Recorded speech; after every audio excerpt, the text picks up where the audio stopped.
Is your US citizenship really safe?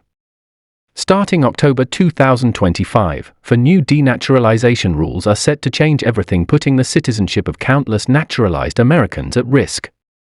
Whether you've been a citizen for years or just recently took the oath, these updates could threaten your rights, your security, and your future in this country. In this video, I'll break down exactly what these new rules mean, why they matter to you, and how you can protect yourself from losing your citizenship. Don't wait until it's too late. Stay informed and stay protected. First, let's briefly remind ourselves what denaturalization is. Denaturalization is the legal process where a naturalized US citizen is stripped of their citizenship. Unlike losing citizenship by choice or through voluntary renunciation, denaturalization is forced removal of citizenship by the government. It usually happens because of fraud during the naturalization process, criminal conduct, or other violations of the law. The process typically involves investigations by the U.S. Department of Justice and USCIS, followed by court proceedings where the government has to prove that the individual's citizenship was obtained unlawfully or that they violated the conditions of citizenship. Up until now, denaturalization has been relatively rare and mostly focused on very serious crimes such as terrorism, espionage, or fraud in the naturalization application. But starting October 2025, the landscape shifts. New rules will broaden the grounds for denaturalization and introduce stricter scrutiny and enforcement. These changes are part of a government push to enhance national security, preserve the integrity of immigration processes, and deter misuse of citizenship benefits.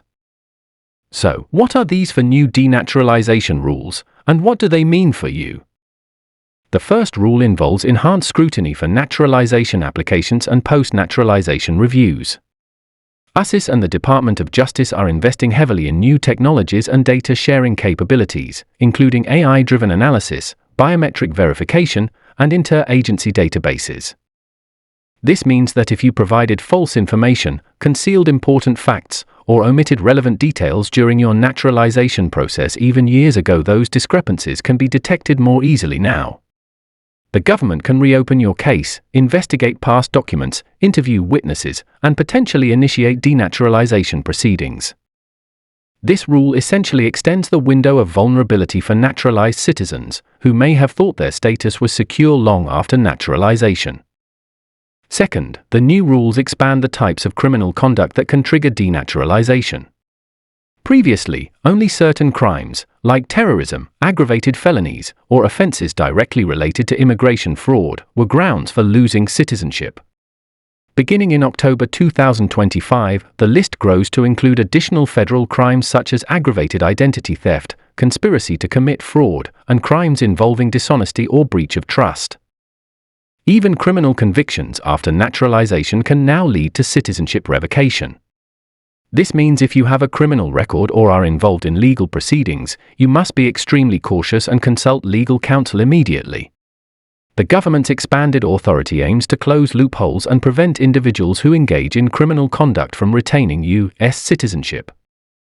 Third, there is a significant expansion in the obligation to disclose affiliations or memberships with certain organizations or groups during the naturalization process. The government is particularly focused on groups considered hostile to the United States or involved in terrorism, extremism, or other security threats. Even if your membership or association was not illegal or known at the time of naturalization, failing to report it now can result in denaturalization. This is a big shift because it places a greater burden on naturalized citizens to continuously update USCIS about their affiliations, and it raises questions about privacy, freedom of association, and the scope of government scrutiny. Individuals with past or present associations to controversial organizations should seek advice to understand how this might affect their citizenship. The fourth rule relates to post-naturalization conduct. For the first time, USCIS and the Department of Justice will be empowered to revoke citizenship based on conduct that occurs after you've become a citizen if that conduct is considered to undermine the integrity of the citizenship process or national security. This could include acts of fraud discovered after naturalization, participation in terrorist activities, or any action deemed to compromise the trust that the U.S. government places in its citizens. It's a warning that citizenship is not just a one-time achievement but an ongoing responsibility. Your behavior as a citizen will now be under closer watch, and serious misconduct could lead to losing your status. Now, you might be asking, how often does denaturalization happen?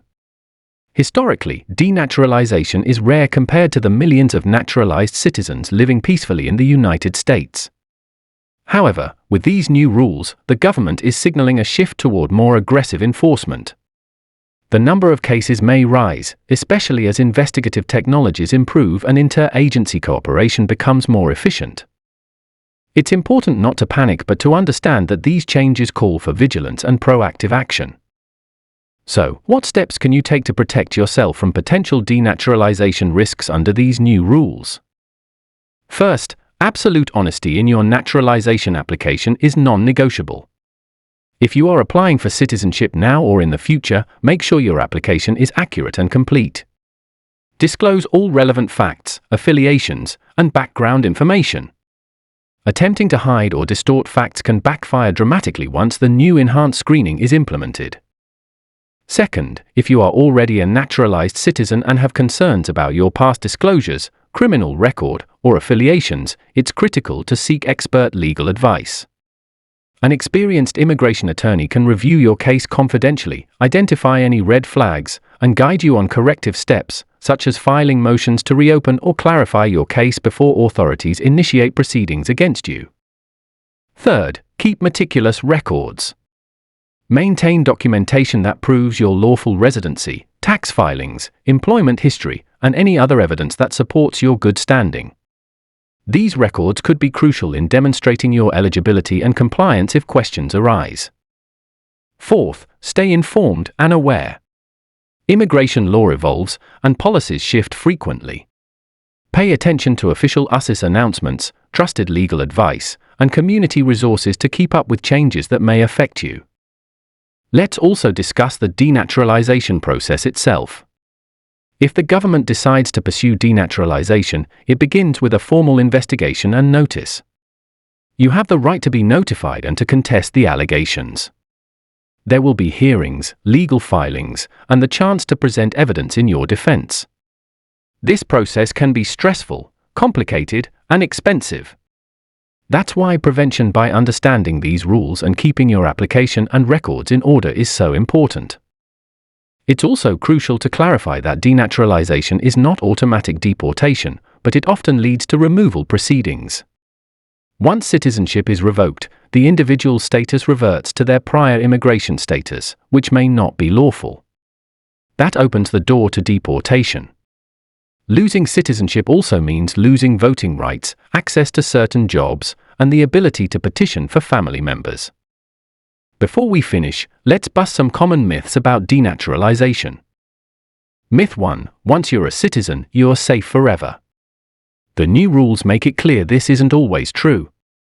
Citizenship can be challenged and revoked under certain circumstances. Myth 2: denaturalization only happens to criminals or terrorists. While those cases exist, it can also happen due to paperwork errors, undisclosed affiliations, or misrepresentations. Myth 3: it won't happen to me. Given the expansion of rules and technology used, anyone could be at risk if they're not careful. Myth 4: I don't need a lawyer. Denaturalization proceedings are complex legal matters requiring expert representation.